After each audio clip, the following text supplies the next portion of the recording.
Okay, so we're going to do a demo today on putting together a railing.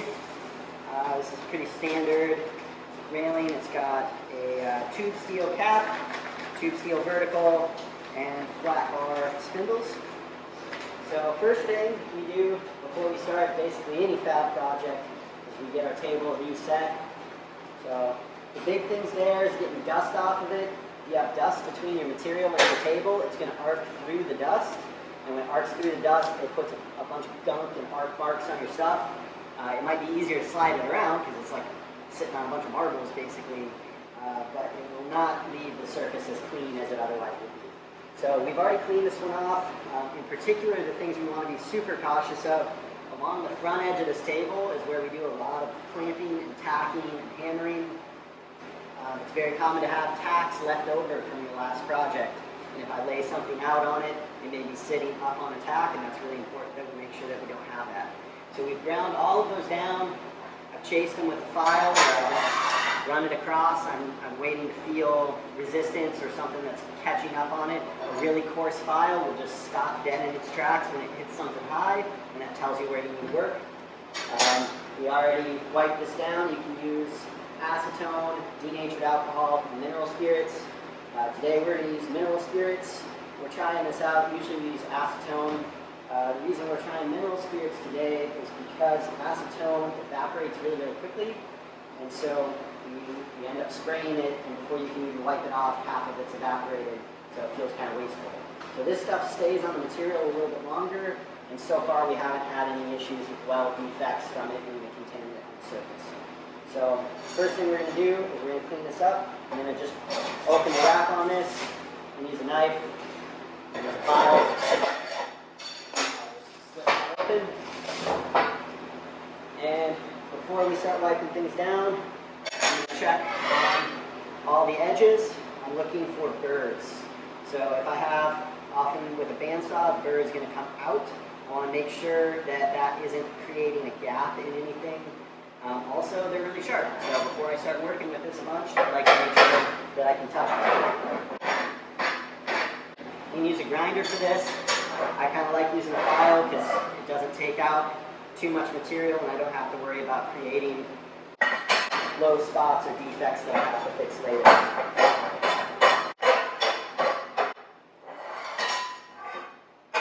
I work from one side to the other, so I know what I've touched and what I haven't. That seems obvious, but you do have to build a habit to do it. These I might be able to do all at once. I'm going to use the edge of my file like a straight edge to square them all up with one another. Once they're squared up, I'll just grab them with my hand. I'm going to run the file in a couple directions. So that might not be perfect, but that gets me most of what I need.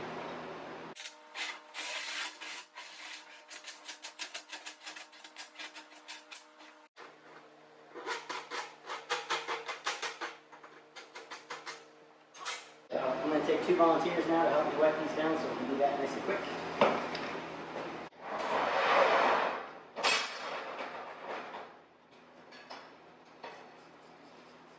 So we're going to wipe down both sides. You might have to fold your rag and kind of rotate your rag as you go because it will get really dirty really quickly.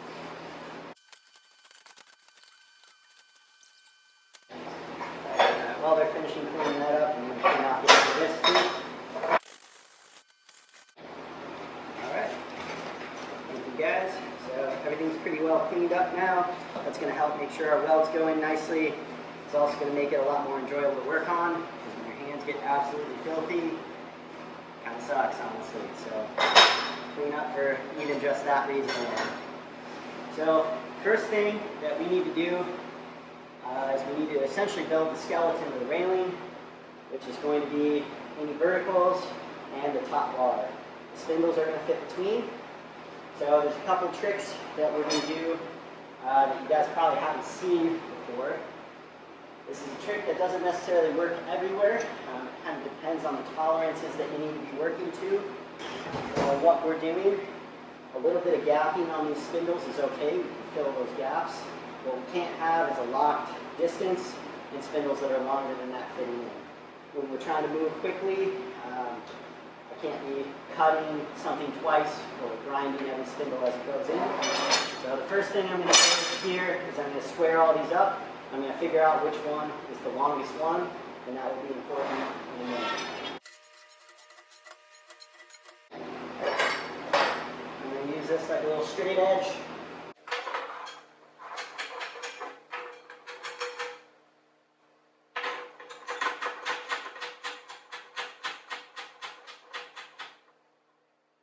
It might take a little bit of time to get that all squared up, but once I've got it, I can set something up against it. Right now the bottom one is my longest one. So I'm going to pull the rest off to the side, and we'll use that.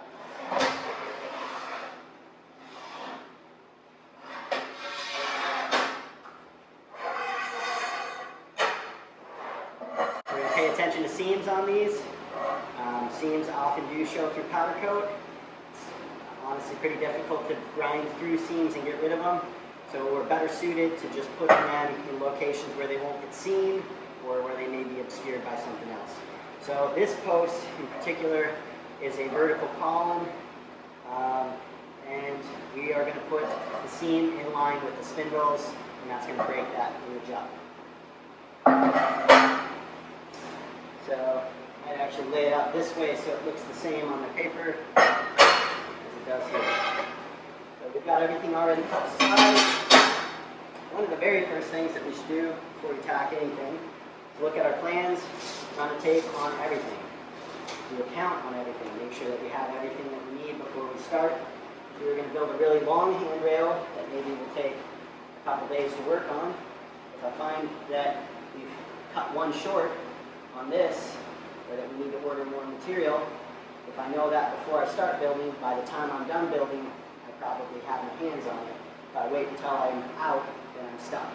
So check all of your materials beforehand, make sure that the type of material is correct and the length of material is correct. If it's off within a certain amount, we may be able to work with it, leave gaps in something, trim long parts shorter, a handful of different things.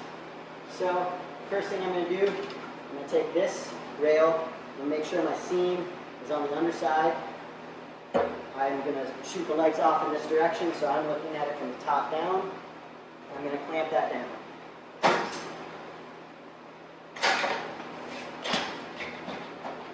I'm going to tack it down in a minute, but I want to make sure that it's nice and flat before I do that. So, all your basic safety stuff applies.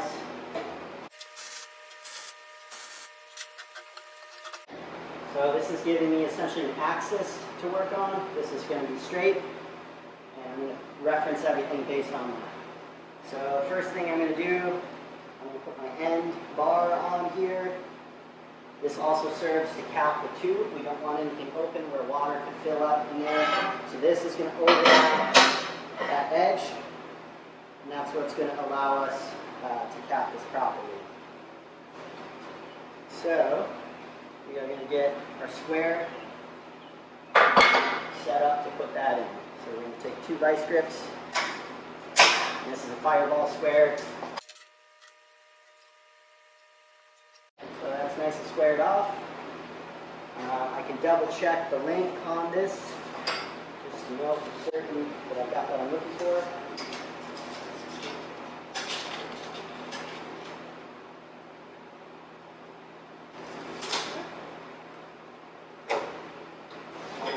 Tack in a few spots. I'm going to tack this joint, and then I'm also going to tack down at the end.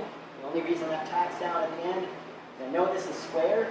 Even if I tack this material still flexes. So there's a chance that I'll bump it out of square even if it's square here. The other reason is I want to make sure it stays tight to the table, because if it raises up while I'm working on it, it'll create gaps that we'll have to fix later during the finish grinding stage. So it's a good idea to have a hammer or a dead blow. If you're using a real hammer, you don't have to hit it very hard. Just a little tap, make sure it's down.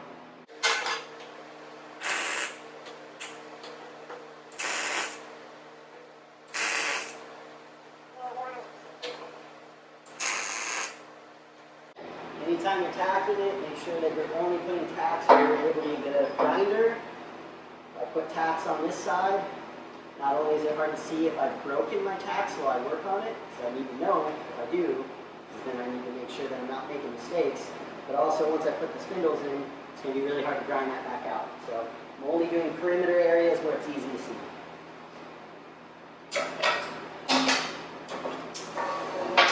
We're going to move the square out of the way for a second. Now we're going to use this long spindle, and this is going to control what we do next. So I'm going to clamp this into place. And then I'm going to butt this up against there. I'm going to make sure that my seam is facing inward here. So that's going to give me the basis to know that as I go through all of my spindles, I won't have to open the legs that I've been putting in there, because the longest one is the one that I'm using to set. So the only thing I do have to be careful of is that I don't create like an hourglass or a taper where the legs start to come together, because the spindles get narrower. So we're actually, after we tack this in, we're going to pull this out and we're going to put it on the end, and that's going to make sure that the opening stays wide, even as we tack those gaps. And when we tack those gaps, it's going to want to suck it in, and that's what we're trying to be careful of here. So before we do that, there's a couple quick things that I'm going to mark out on here that I didn't do first, but I maybe should have. I'm going to mark out my spindle pattern on here. So when I do that, I'm going to write B for bottom somewhere on it. I have to make sure that I know what side that is. So if I lose track of that, I'm going to make a mistake when I put this in, and the spacing is going to be relative to the wrong side.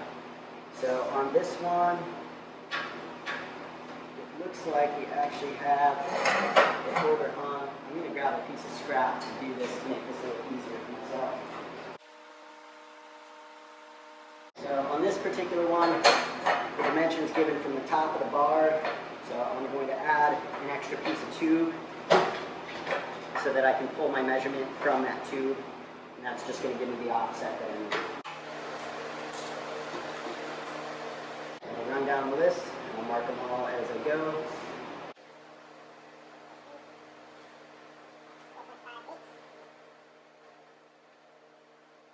And keep track of which side it's dimensioned to.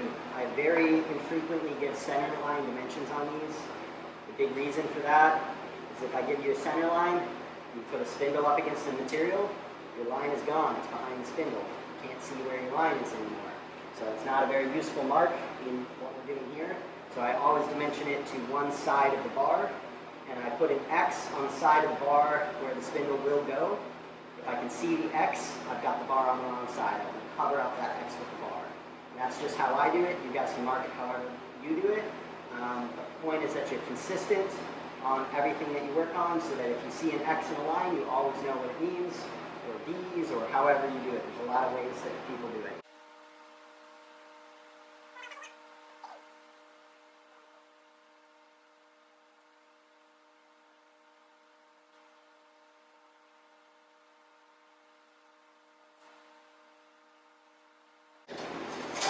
Got that marked out. Use a square, use a combination square, you can use a speed square, doesn't really matter. I'm just going to give myself a line across.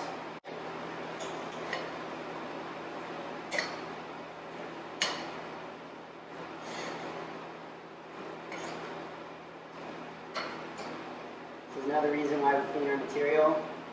Dirty material kills markers like super fast. Alright, so I've got it marked out here. I'm actually going to translate some marks to this to make it easier for me to line up both sides. If both sides were a tube, what I would have done before I tacked that is I would have just laid these end to end after I marked one, and just square up one side and translate all my marks. Because these fit up just a little bit different, I gotta make sure I don't set it on top of this bar. So when we run across, all those lines should translate really well. So I'm just going to chase these across.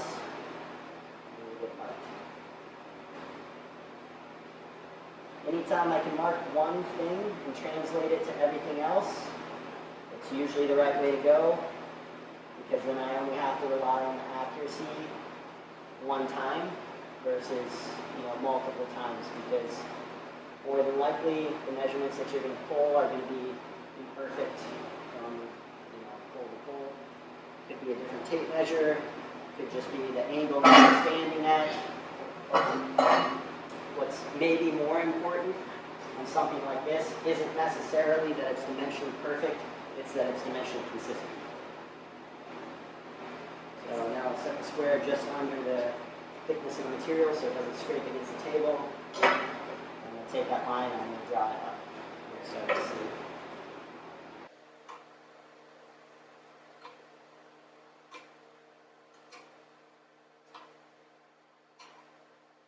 You may think that this is tedious when we could give a center spacing between spindles. And there is a little bit of truth to that. That is a very efficient way to do that. I'm actually going to show you guys a trick with that. So ideally I'd have a little crescent wrench. I think I know where the one's at if I need it. So what we can do with these, I believe that the spacing between is 3.08 on this. So if I were to set my square 3.08, and then I were to run that out until I've got that dimension, I'm going to do it on both of these.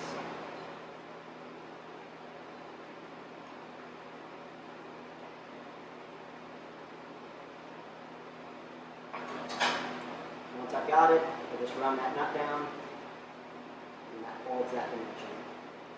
So you want to be careful with this part. It's easy to turn that nut as you're getting it tightened. And you just want to be patient and make sure that you actually get it right, because that's going to be the key as you go across this whole set. So we'll do the same thing on this one, and I'll show you how this works.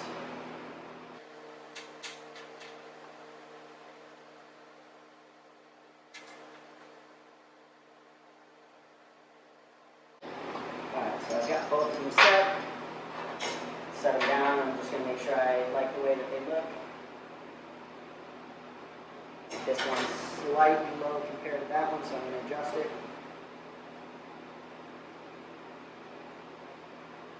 Doesn't take very much.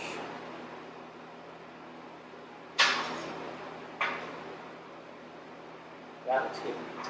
So those are going to be our spacers for a set. It might not be a bad idea to color code these. If we spray painted them a certain color, then if we're working on a few different things in the shop, you know that you've set yours to a certain color. That way you don't have to worry about grabbing the wrong one. We do the same thing with these actually. We can set a measurement, and maybe I'm going to use the same measurement as a spacer over the course of a couple days. If I spray paint them and I have 3 of them on the table, it's nice to know kind of which one is what. You can even write it on your table. Yellow is this measurement, and then you can make sure that it stays that way. So we've got both of these sides marked. We'll move that bar back to the end, nice and tight. We'll make sure that the side I marked as bottom stays on the bottom. Put that in tight. We're going to use our square to hold that in.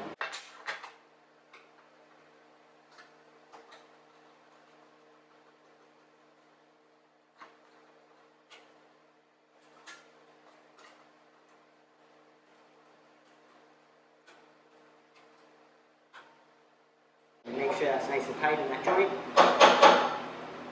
And make sure it's nice and tight down here too.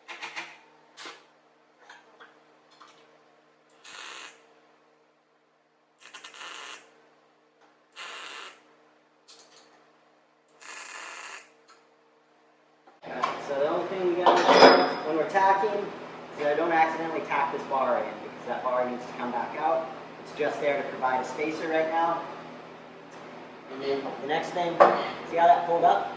That's just for tacking it. If I was not careful, I would put all of these spindles in, that bar would come up, and then I have a mismatch, which is what some of you guys have already seen on the railings that we're already working on. That's why I tacked that one. That's why I'm going to tack this one too.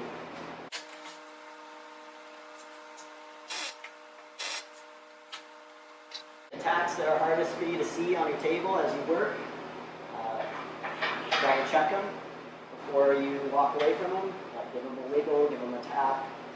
You can even bump them with a hammer.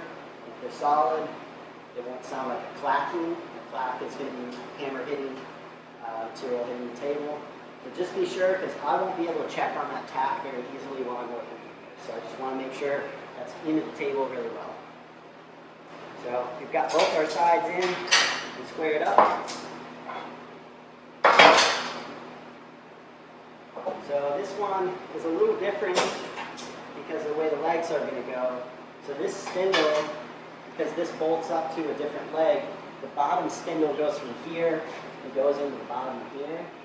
If these were two legs, I would expect that I'd be able to do a cross measurement for squareness. So essentially I would be able to pull from this corner and check that dimension against this corner to this dimension. Can't do that on this one. It just isn't going to work. So the way that we're going to get around that on this, and to be honest, I'm not worried about this at all because we put a square on these and I trust them to be square. But do you guys remember, you guys probably don't, the 3-4-5 rule in geometry. So there's a triangle, I think they call it a magic triangle, and you've got a 3, 4, and a 5 as dimensions. 5 is the hypotenuse, and that creates a right triangle. So if I want to know if something's square, what I can do is I can do some multiple of 3, 4, and 5. For this, let's just use the multiple of 4, or let's use a multiple of 5 actually. So I'm going to do my 4 on this side. So 4 times 5 is going to be 20. And I'll mark 20 here. The 3 on this side is going to be 15.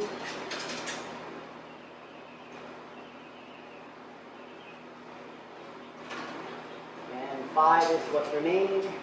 5 times 5 is 25. If I pull from that point to that point, I should have 25 inches. This is how 3, 4, 5 works. I might have to line it up a certain way on the tape to get a good pull on that. And I get 25. So that's what I expect. No surprises there. Go slow at this stage, because if you go slow, then you're making sure everything's flat, you're making sure everything's square, making sure all your joints are fit up really well. It makes the weld out way easier. It makes the grinding way easier. Eliminates all the work. So now we've got the long bar. I'm going to put the long bar in. I'm actually just going to clamp it into place so that I can forget about it while I'm working on all the stuff in between. I'm not worried about it being super perfectly straight or anything. That doesn't really matter that much with what we're doing right now. I'll try to get it roughly where it goes.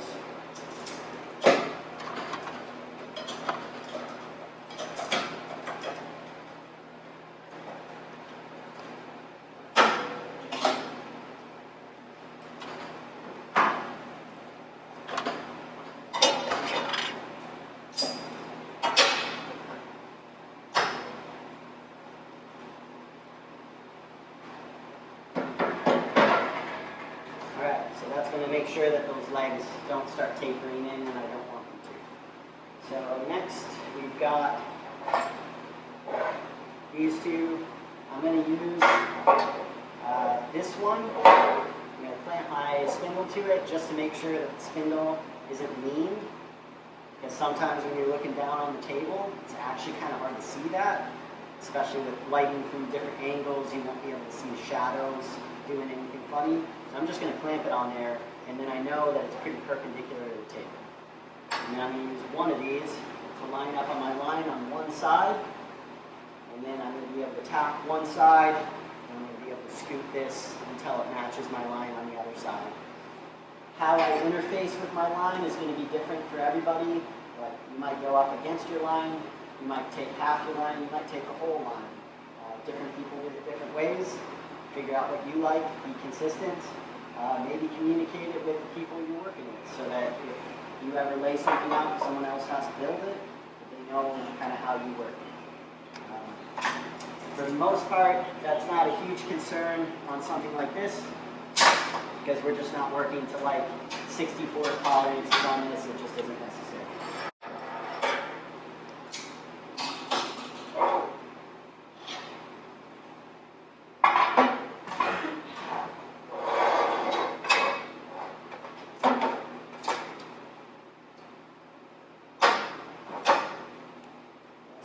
Nice and square. I'm going to grab one more vice grip.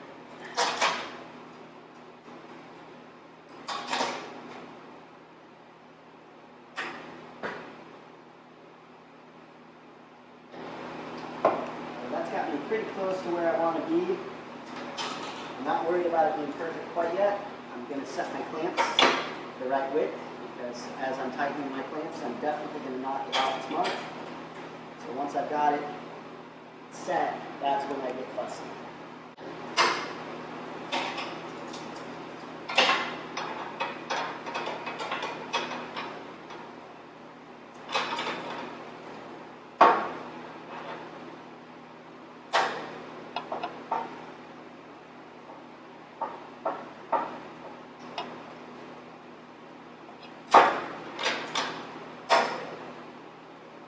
I don't know if you guys saw that. This lifted up a little bit when I clamped it. It might have been down into the radius on this little jig. And so when I clamped near the radius, it was pulling funny and lifted that up. I heard it, I paid attention to it, and I reset my clamp so that that's down and nice and solid. You can always tap things. If you're not sure, you'll hear that if it's raised, you'll hear that if it's not. So don't be afraid to just kind of tap on things. I'm going to do the same thing over here with a hammer.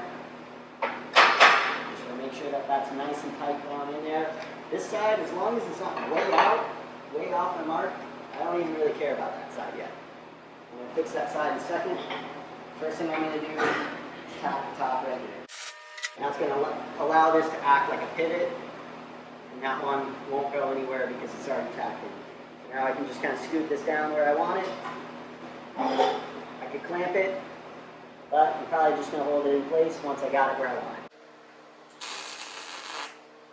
It might be harder to tack the side with the gap. You could split the gap between the two sides to make that a little easier to tack. If you want to flip down your hood, that makes that a little bit easier, but it does slow you down. And I've tacked a lot of stuff, so I just don't even do that, but maybe it'd be helpful. We want tacks on the top. We also want tacks on the side. We don't need to go crazy with them, but if I only put them on the top, there's nothing to keep them twisting, and I could break those tacks really easily by handling it. So I want to make sure that each one has a tack kind of on two faces. So this one's already where it needs to go. This is where these could come in. So I should be able to stick these in here. They should fit in pretty tight. The ones that I got, maybe a hair under. Click was an interesting sound. That might be a tack breaking as something pulls off. So I'm going to take a look at this and make sure that I don't see anything that looks like a broken tack. I think we're okay. If you ever hear any weird sounds, like you looking at your tacks, make sure that you don't have a rattle on the ends. So you can hear that. Got a little bit of room on these guys, just for fun. We're going to twist that until you don't have any rattle anymore. We don't want it like so tight that I can't get it back out, obviously, but I want it snug in there. Do the same thing with this one. And actually, I'm showing you a bad habit. You should do it right next to where you tap. This bar could have a wave in it or a wiggle around it. As close, yeah, you can see it right there. I set it, it'll go in right here, because it'll actually just shove this whole bar. It's got some wiggle in it. So I want to set it right next to that tack, because then I know that it's actually set to the proper dimension.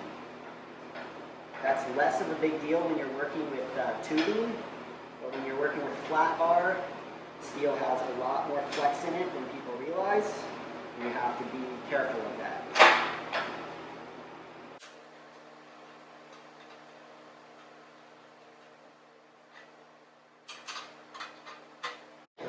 set pretty well. So if I was going to try to skip this clamping step, which we can try just to show you guys, we're going to pull these off.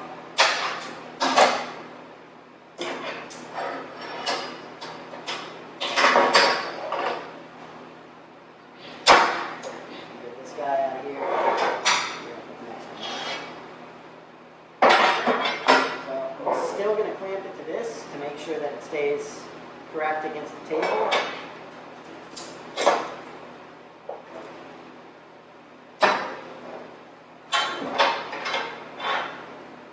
Do instead is I'm going to slide these right up close to the ends. They don't have to be all the way into the ends, but maybe an inch or an inch and a half. Just enough that they're not like in my way, but not too much more than that. So I can see this first one, I might have spaced just a little bit high. That could be my marker mark. Could be any number of things. The only reason I don't like using these is if I set these just slightly off, run it and run it and run it and run it and run it. That slight amount that's off can create a problem all the way down the bottom. So if I lay out each one, how accurate are my measurements? Say my marker line is plus or minus a 16th, then the worst that these could get off is an 1/8 inch, because I could be a 16th off one way and a 16th off another way, and that would add up to be an 1/8. That make sense? Okay, cool, maybe it fits. But if I was a 16th off on this, it's going to be a 16th, a 16th, 16th, 16th for every single one of those. And if I got 8 or 9 spindles, that can be like a 1/2 inch at the end of it. So that's the only reason that I don't really use these as my primary. They can be a good time saver if you're doing a bunch or if you have stuff that doesn't need to be super fussy. So I'm curious if this measurement would come out to be exactly what I want.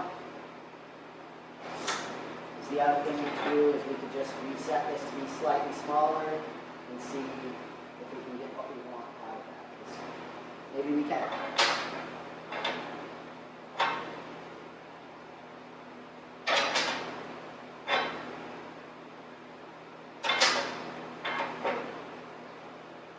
I'm going to do that on both sides. I'm going to reduce these until I hit my lines the way that I want to.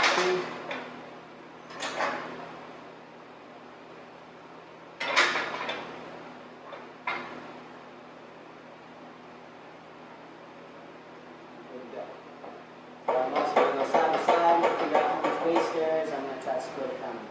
This one's ready to cut.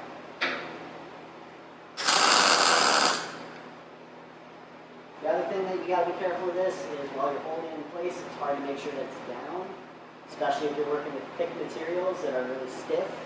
You might not be able to flex them down without a clamp. So anytime you're going to lay something out by hand, just make sure that it's reasonable to know that you can hold everything down and in place.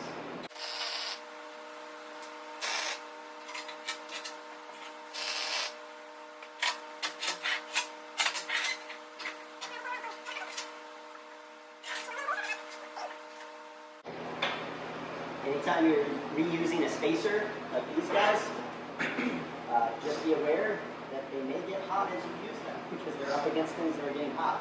And that can surprise you out of nowhere because you're like, I've touched this thing like 20 times, hasn't been hot, and then the next time you pick it up, it might be too hot to touch. So just get used to being cautious with that, or wear gloves. That's probably the better thing to do.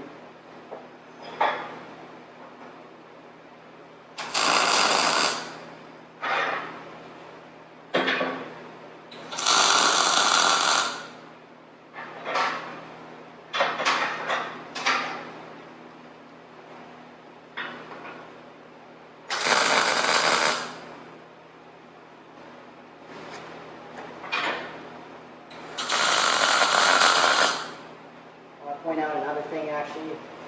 I've got the spacer here. I'm going to put my hand down to kind of clamp it into place.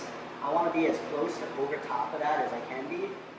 Because if I pull over here to try to get it tight here, I can actually put a big bow in this whole thing. And it'll actually lift that corner off as it flexes up. So typically when you're holding it against something, especially on thin materials or flexible materials, You want to be pushing like directly over top, and you only want to push as hard as you need to know that you're holding it down. Because if you push any harder than that, you may be flexing something and not realizing it. So it's okay to treat this with kind of a gentle touch. And as I'm going with these, I am still checking it against my lines to make sure that I like the way that those are looking. If I didn't, I would stop doing it.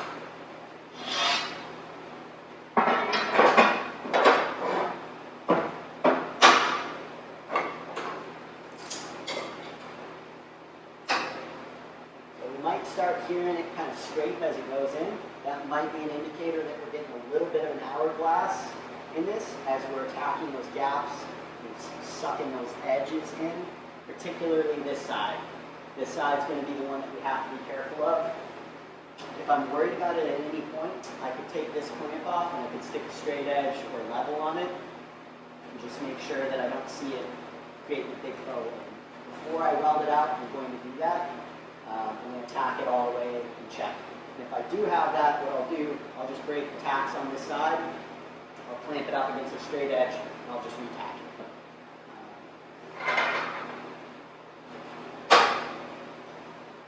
So as it's getting tighter, I might need to use a hammer to get it to seat properly.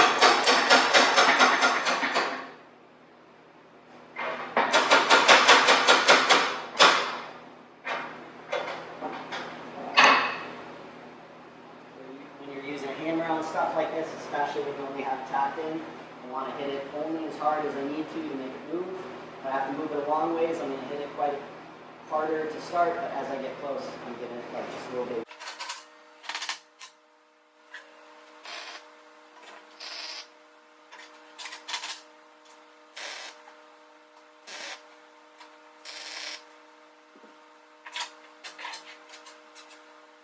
Check these and make sure they're tight too as you go. Because as you set them up and down, as they get warm, then they loosen off.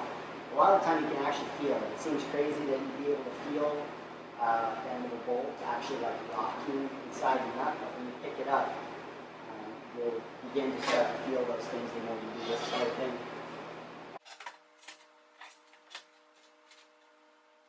So one thing I'm noticing on this side, still feel like I'm on my lines really well.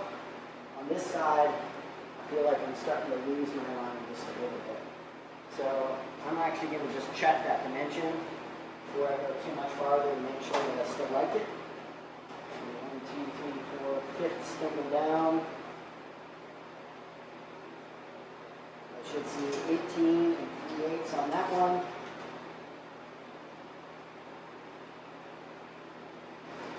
I like my line, I don't like where it's sitting, so I'm just going to pop this open.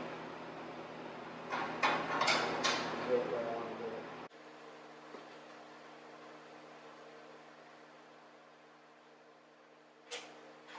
That might be my cue to go back to my tried and true clamp to make sure I'm lined up. Or it could mean that this side is just ever so slightly smaller than that one on the gap. And so as I'm going, it's just steadily getting further outrun over here than it is out here. And it might be so little that, on one side on the marker, it hits the marker on one edge, and it moves through the mark until it's off the mark. And it might look good for like 3 or 4 of these before it's enough to notice that.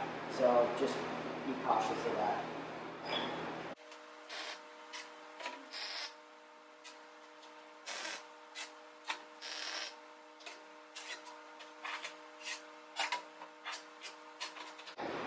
Least pleasant part of the handrail. It's like the last couple spindles you're really leaned over to get to. If I didn't tack it down, I could just rotate it. If I didn't tack it down, I couldn't know for sure that it's staying square. So for me, it's worth it to me to just walk around the table, or I could even climb up on top of the table if that was easier for me.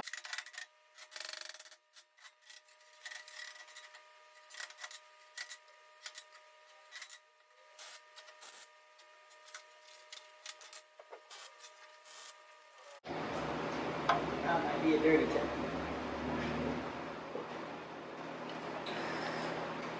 Tack in really close like that, it's common to get spatter around the tip. So I don't know.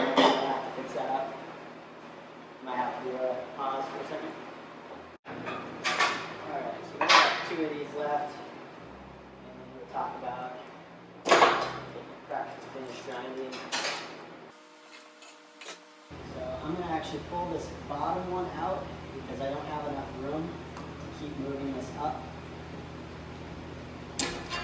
I'm going to double check and make sure I haven't broken any tacks on the bottom. So if I have, this is when it's going to matter the most.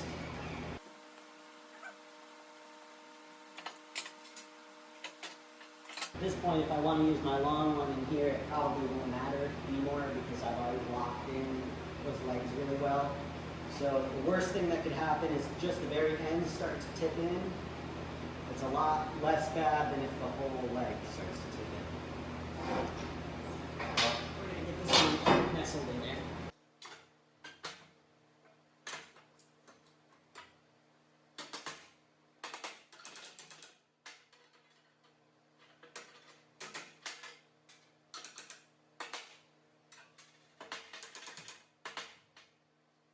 I'm going to skip those spacers now because as we're going to the bottom, I feel like I'm adjusting them every time. And this one fits in tight enough that though it can bend out a little bit, both sides are staying put because it's nice and tight in there.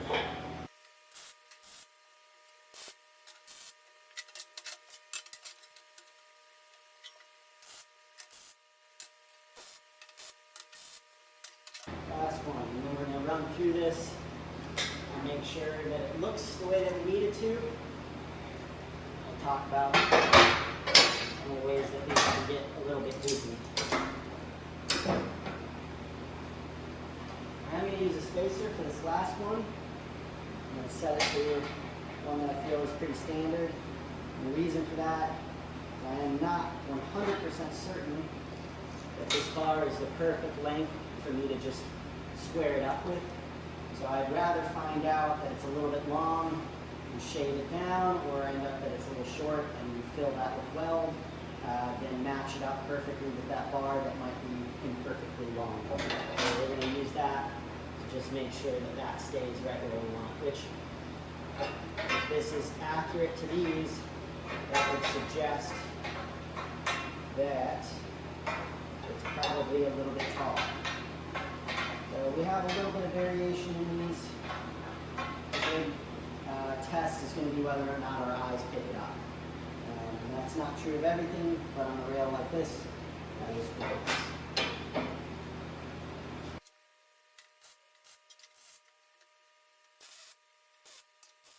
Tacks may take a little longer when you've got gaps. So give them a little bit more.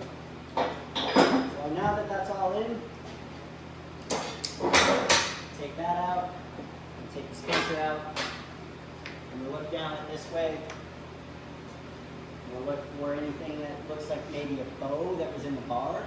Sometimes those bars get messed up on the truck before they even make it to us.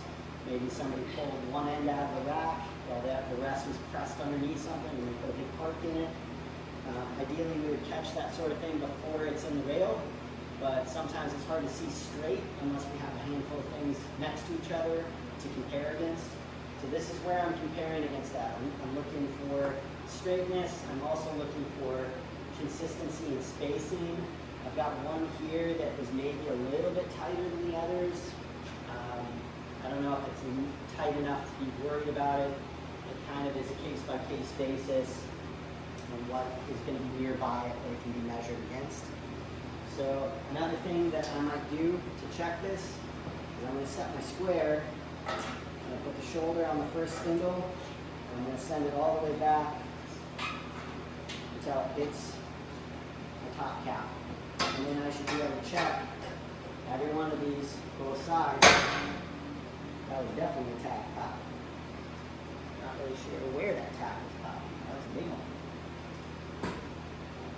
So if I'm getting tack popping, probably means I just didn't put enough on it. And so as it's cooling down, the stresses are pulling something. I'm not super worried about that, to be honest, for what this is. There are times where I would be very cautious about that because that might pop something loose. But when you're doing this check, you want to check up one side and up the other side close to here. Because this, look how much I can move that with just my hands. So if I were to only check in here, I might get a huge amount of variation because these bars might have just a little bit of tension and it might be pushing them into an arc. So that's the other thing that this will tell me once I check both sides and I know that those are consistent. When I check the middle, if I see a huge amount of variation there, that might tell me that this whole thing is under tension. It can't really be under tension this way because it's going to suck together. There's really nothing that would stretch this bar. It's really only going to be compressing this bar. And if it's compressing, it will put an arc in here. So I'm going to just double check that and make sure that we don't have anything that seems problematic to me. I think there's a little bit of variation, but about how much I would expect for a railing like this. So I'm not super worried about it from there. So the next thing I'm going to do before I cut this off the table, because we are pretty much there to cut this off the table, is I'm probably going to put a little bit of weld in a few key places just so that I feel comfortable picking this up and moving it around. I just want to make sure that I'm not breaking more tacks or tweaking something. This is square right now. I would like it to stay square for the rest of this.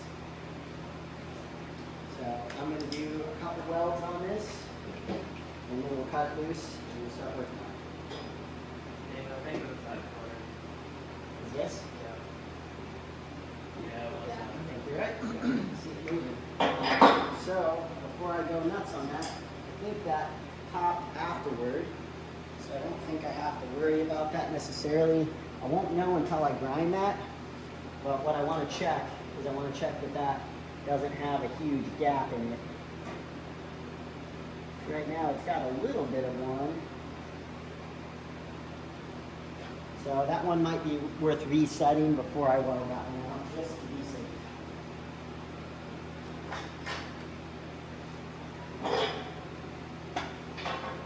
The only rule with welding this while you're on the table is don't get greedy. If you go all the way to the table, you can end up welding the weld to the inside corner, and that's really hard to get back out. So you're better off to stop a little bit sooner and then just flip it up and work on that last little bit than you are to go all the way and end up with a problem.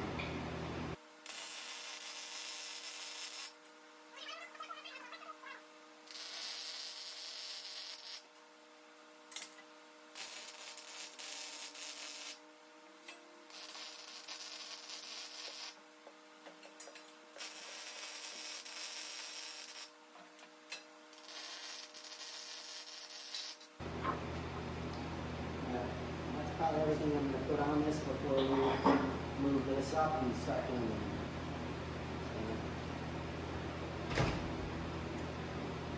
I'm going to take a grinder with a cutting wheel, and we're going to be specific about not cutting into the table. We just want to cut the tack enough that we can break this loose. We don't want to go crazy with it.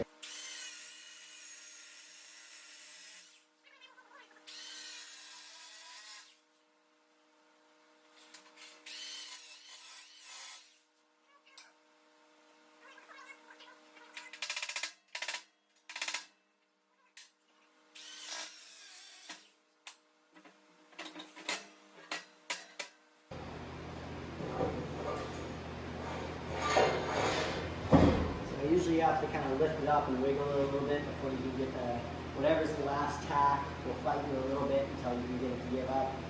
And then now I can move this around and I can work on it. So like I said, that one, we may break the tacks on that one and just get it reclamped and make sure that's reset. Or we could flip it over and run the straight edge on that side where there isn't a tack. And that would probably be a better measure because I'll be able to see it a little bit easier than try to run the straight edge over the tack.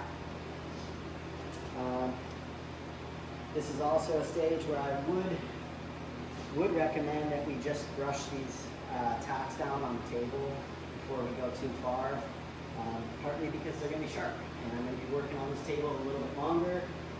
I may even clean up the stuff that's on the railing right now too, because I may want to flip this on its back and clamp it to the table, but if there's a big booger on the bottom from where I tacked it, it's not going to want to sit up flat.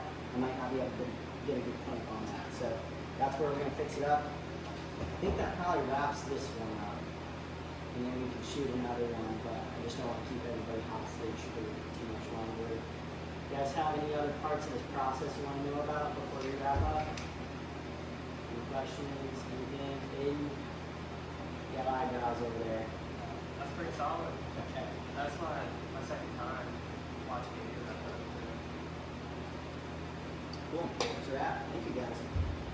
Thank you. So get your safety glasses, get your gloves on, whatever you want. And we'll clean up this table and keep it going.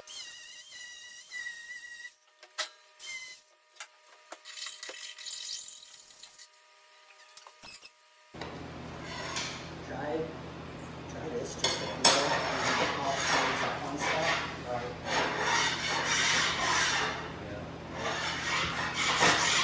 You'll feel a little one, but if you hit a high spot, it'll like stop dead. It's really obvious. So another reason that putting mineral spirits on the table is kind of nice, because as you're wiping with the rag, you can feel all the spatter underneath it. Yeah. And it'll either get caught up in the rag or it's stuck to the table. Just want to get their hands on some tools too. So we're going to flip this over. It might be a little bit warm in a couple spots, but I'll have you guys clean up all the tacks on the rail before we continue. And then we're going to check, we'll probably check with this guy at all of these on the back side just to make sure none of them are like super far out of whack. When you're moving it after you've cut it, be careful. That's where you're going to get yourself on those tacks.